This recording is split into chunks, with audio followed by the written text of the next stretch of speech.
Hello, and welcome to the Argyle CISO Leadership Forum.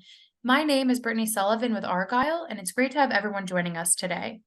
I have some important information to share with you, and then we will turn the floor over to our esteemed opening keynote speaker. We also welcome you to stay socially connected during today's event. For those of you who are active on social media, please use the hashtag ArgyleDigital and follow us at Argyle Exec Forum. Also be sure to follow Argyle on LinkedIn for special announcements.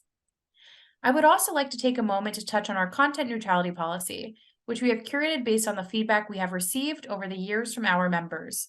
We have worked closely with our speaking faculty to ensure that you receive a set of balanced and neutral viewpoints during the session today, and we truly appreciate our members' support of this policy. Finally, and most importantly, we would love to hear from you. So during each session, we encourage you to submit your questions and comments in the Q&A box on your screen. Following each presentation, we have set aside time for our speakers to weigh in on your questions.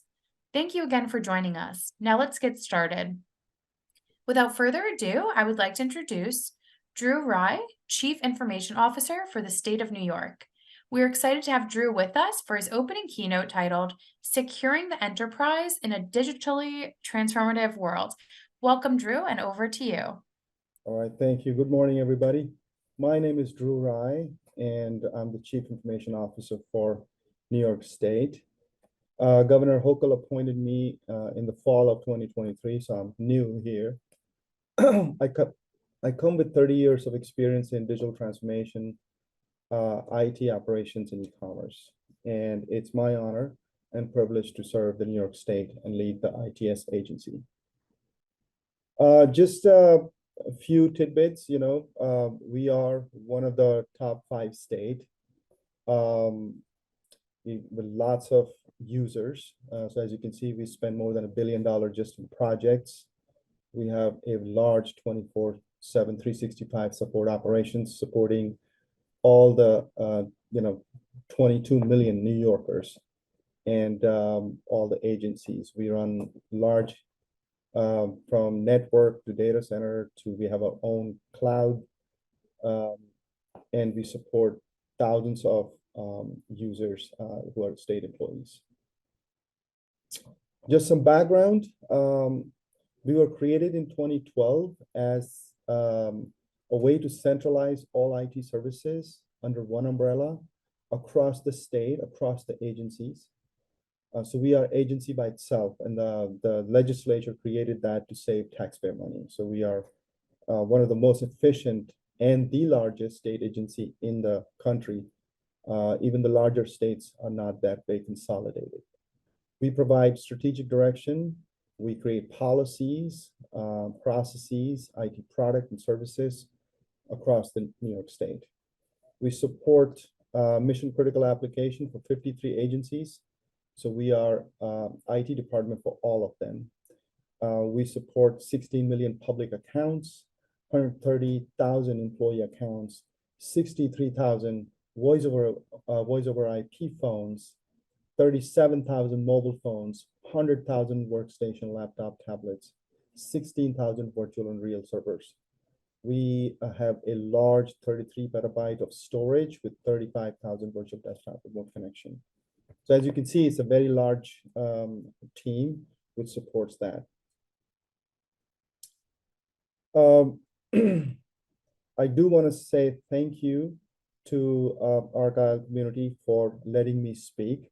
And before I start, I just wanted to let you know from our governor perspective, we are trying to create an agency to make the life of New Yorkers who are customers easy.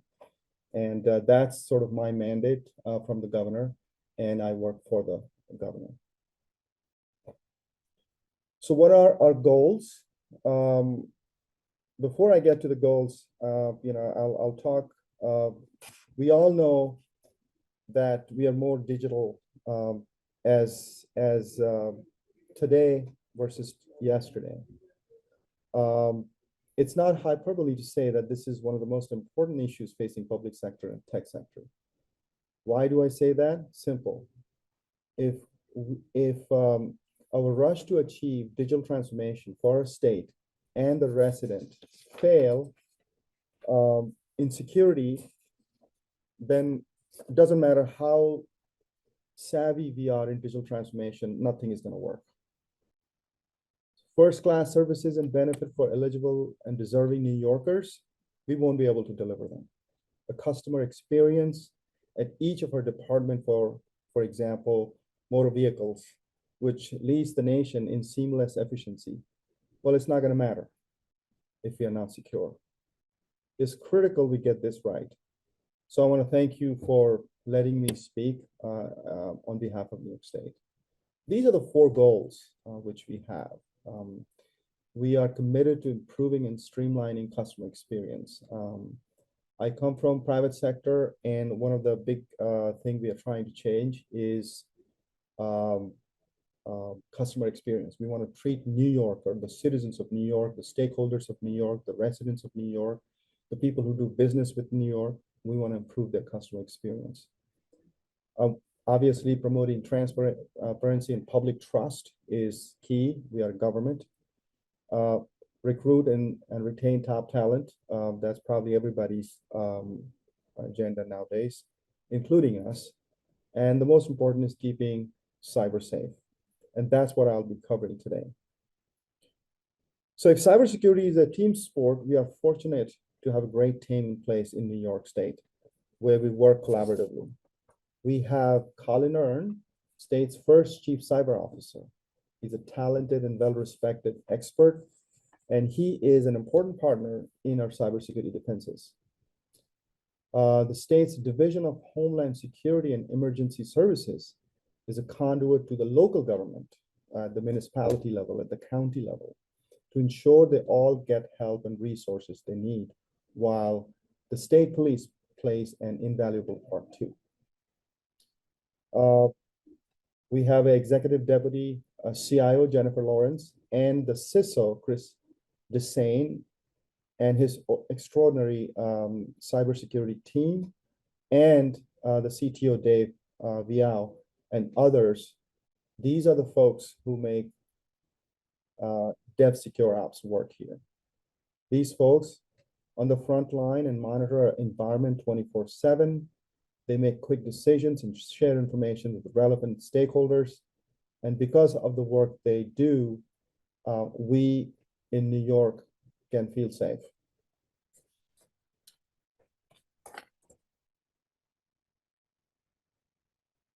So what exactly we are trying to do to secure Operation New York? And you guys can read it, so I'm not going to read these bullets, but I will just elaborate a few things. The threat we face today are more sophisticated and more dangerous than ever before.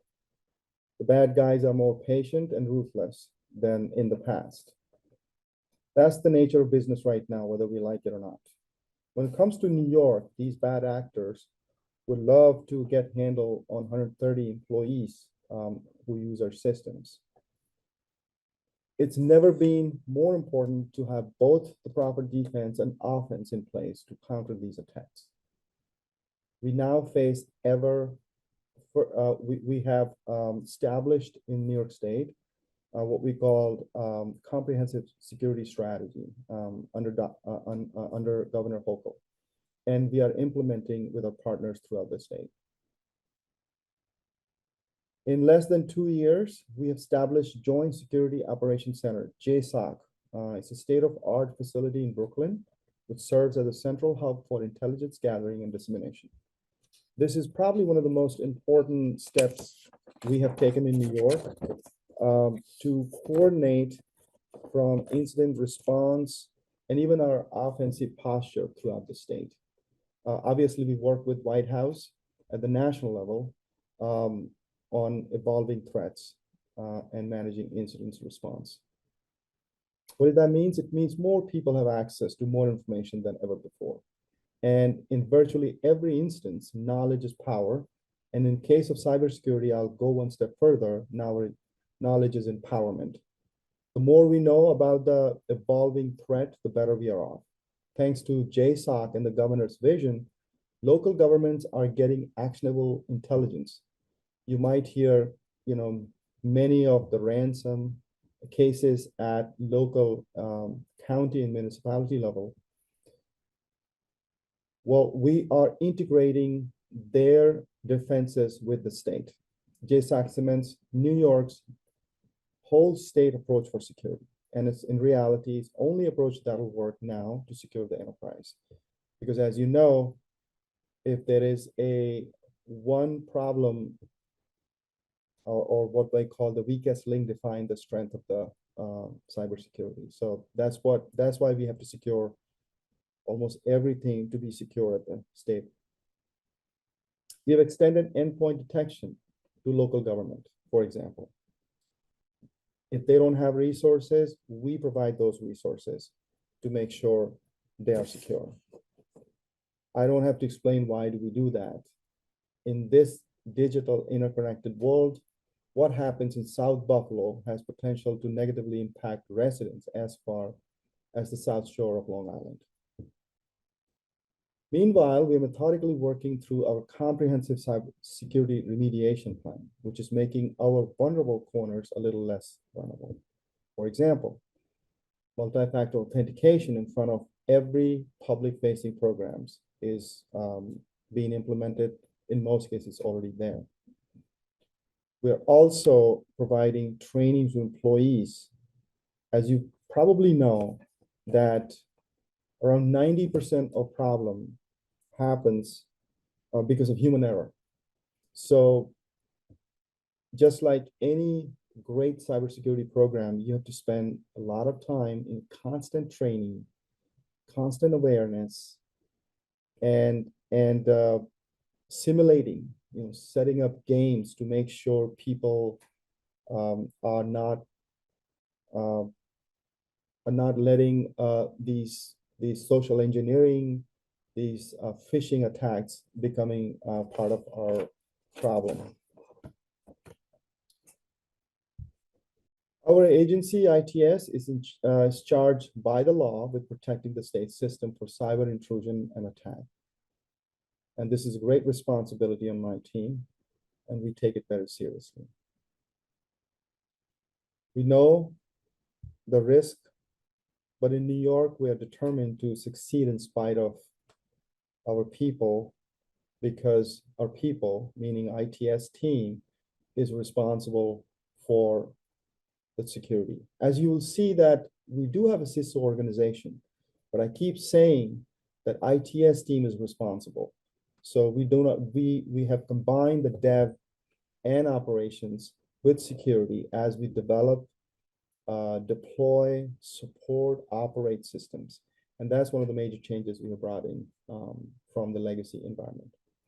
We'll continue to encourage them to take this education and training seriously, to utilize the best practices we have drilled into every day. So those are the big things from what we have from the New York and my team. Again, if I want to go into more examples, we have 50, 60 agencies. DMV, for example, is an agency. Department of Health is an agency. Department of Labor is an agency. Department of Education is all your state colleges and community colleges, under the Department of Higher Education. So we have to work with them. We don't kind of just police the cybersecurity. We train them, we plan them, we create policies, we implement, we audit, we test, just like most of the best practices, which we have to go through. The other thing which I would like to kind of focus is, as you know, that there is not enough money in the world to go around and secure an enterprise.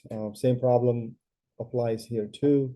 So you need to be smart about figuring out what is your security posture, what are the risks you can take, what are the risks you can't take.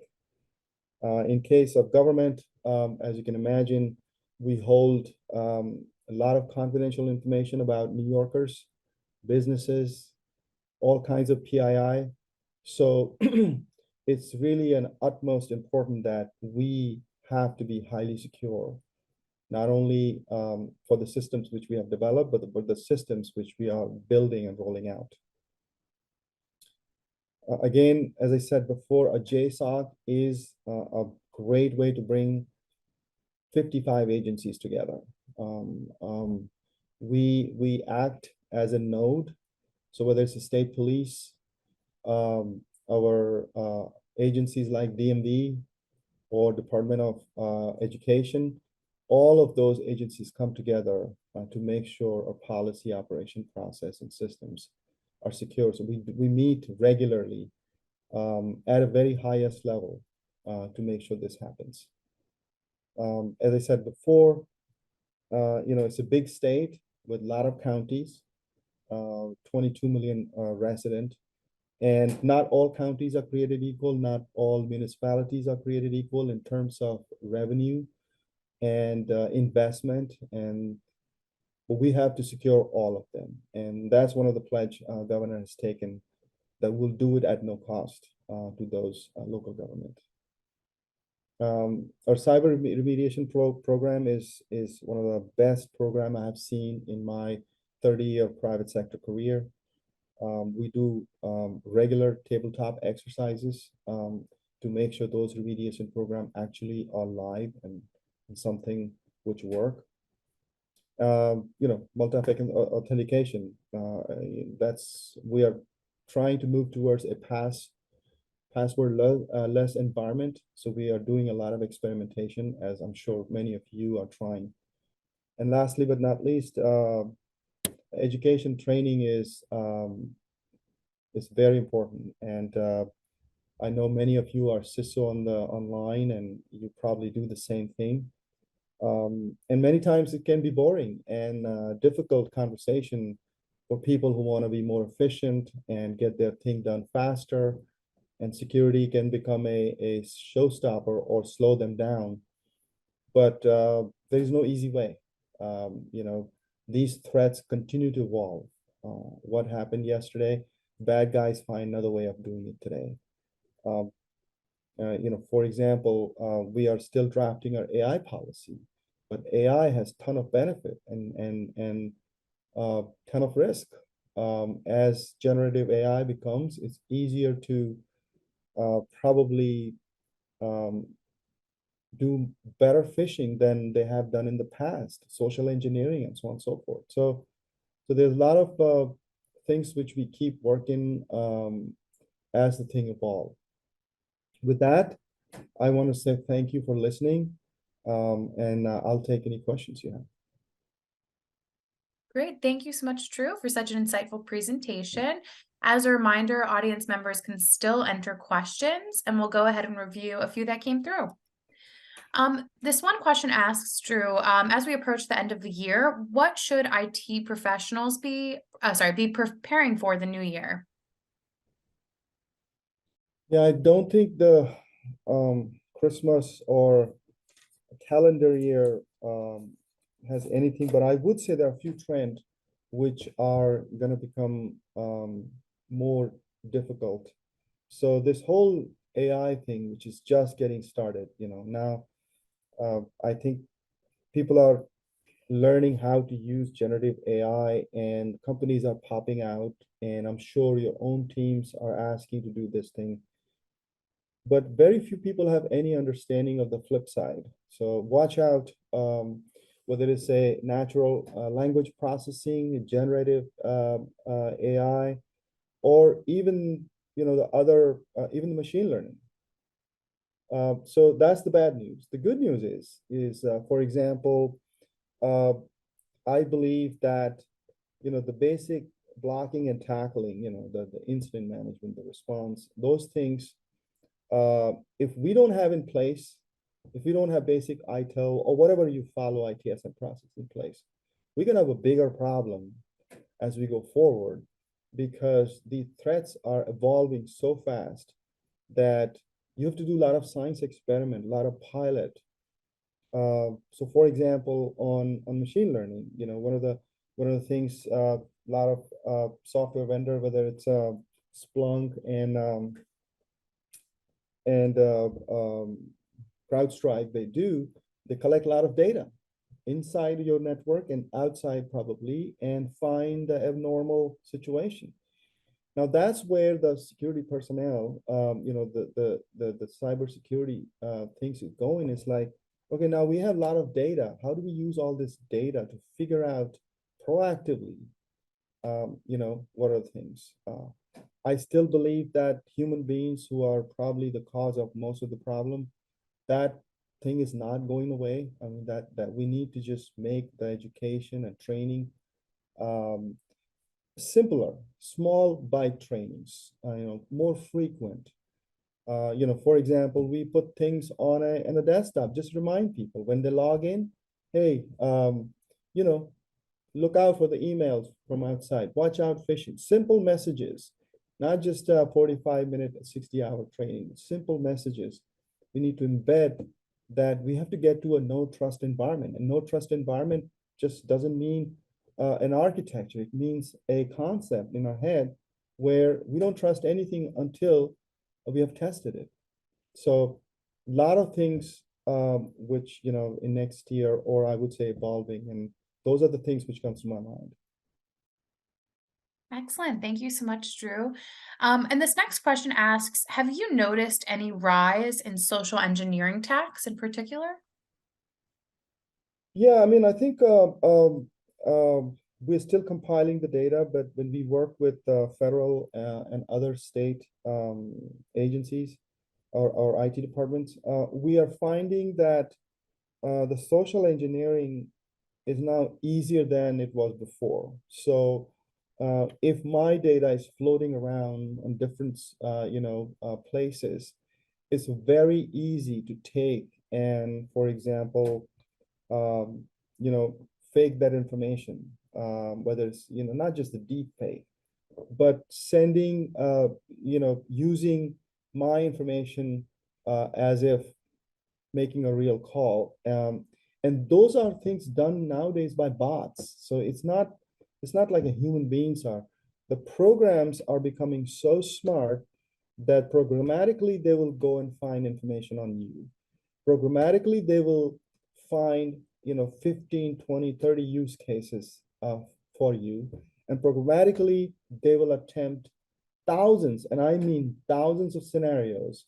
And if as long as just one scenario works, is good enough. So things are getting, these bad guys are already kind of using, what we will call AI techniques. So yeah, those are the things again come to my mind as I speak here. Perfect. Thank you. And this next question asks, does multi-factor authentication really strengthen security and deter cybersecurity threats? No, it does not deter. It does not take the bad guys away. All it does is it just creates one more layer of protection. So, in a no trust environment, uh, how do you know who do you know? In my mind, and even the multi-factor authentication is evolving, 4 or 5 years ago, it was one way. Now it's getting more, it's smarter and smarter as we go forward. So yeah, it's just one very small tool in the cybersecurity. It's not the answer to everything. Excellent. Thank you. It looks like we have a couple more questions. How do you address the increase of risk due to more remote employees and the ability to access confidential data from home? Yeah, that's really difficult. I mean, you probably saw we use the virtual desktop for people who don't work. Um, we randomly monitor. Actually, the randomly has gone into a systematic mode. Any download, anything which employee will take on their desktop, even if they are, using a virtual machine, is monitored, flagged, and tracked. So in our case, in my agency, for example, I would say a lot of people. Our agencies approximately 4,000 employees and probably another 4 or 5,000 contractors. There's a large agency, and there are a lot of people who work. But the way you work remotely is highly secure because we monitor almost everything. And in many cases, we don't allow a lot of things. And the virtual machine, whether it's a VDI, which is what we use quite a bit here, definitely helps us unauthorized access and downloading of any unauthorized data. Great, thank you. It looks like we have time for one last question.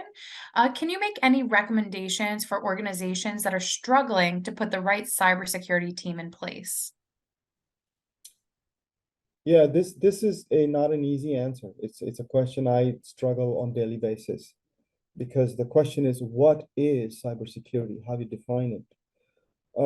I would say first the organization is to define what exactly the cybersecurity posture is, what they want to secure, what they don't want to secure, how much they want to secure, how much risk they can take. Once they have defined the risk profile, then they need to create, okay, based on this, because cybersecurity is part of risk management in my head.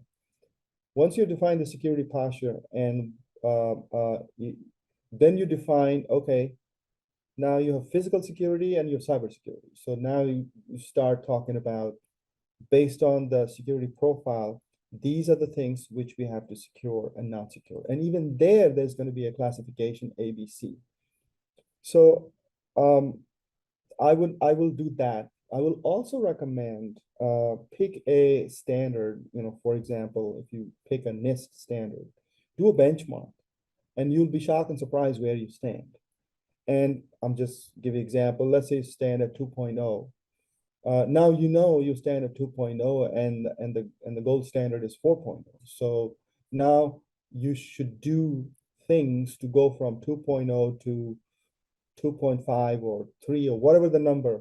And that security posture, which you defined earlier, will tell you how far you want to go. Maybe 3 is the right answer. Maybe 2.5 is the right answer. Maybe 3.5 is the right answer.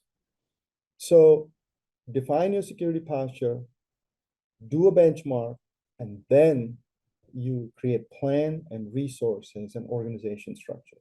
There are a few things I could suggest. Combine, I know it's easy said than done, combine your operations and DevOps with security. Don't treat security as after the fact.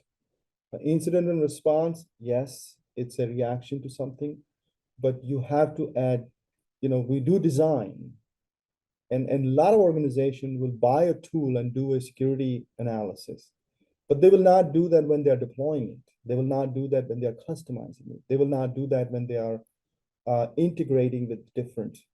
So whether you follow Agile, whether you follow SDLC or whatever methodology you follow, put the security as part of your design and deployment process. And obviously, putting a right structure in the CISO team, putting the right knowledgeable people in the DevOps team to make it DevSecOps, and putting the right knowledgeable people in the infrastructure operation. So those are 3 legs I would say you have to build to put a cybersecurity program up and running. Excellent. Thank you so much, Drew. And thank you again for such an insightful and excellent keynote presentation. I also want to thank everyone else who joined us today. This session, along with all of today's content, will be made available on demand following the event. Thank you again, Drew. Thank you, everybody. Thanks.